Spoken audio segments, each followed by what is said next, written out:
อยู่เคียงผู้คอยมากับสาวนาบ้านป่าคาดอนคนเลี้ยงควายอ้อยอาศัยไถนามาก่อนเมื่อยลายให้ควายพักผ่อนควายแม่ดำเส้นแพงแห้งอ่อนให้ควายตู้ดอดปัดเป็นวันกันไปแดดกลางหรือว่าฝนทำควายได้ทำละงานหนักถึงใจโอ้เพื่อนเดียละสานแข่งงานแก่ข้าแก่ไทยทุ่งนาเลี้ยงมาน้อยใหญ่แล้วปีนี้ยังปีใหม่เคยหับใส่ให้กับคนนั้นมา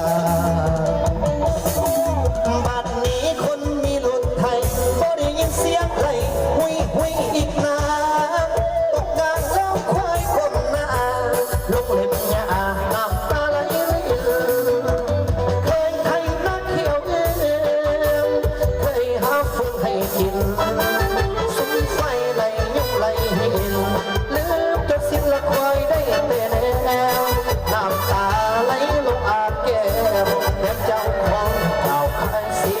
ยงสัตว์หอดมือคนซื้อตกลง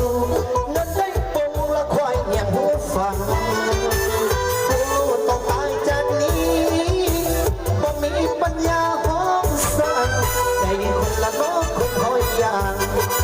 ไถนาเลี้ยงมาพันครั้งแต่อย่าว่าแต่ยังชีวิต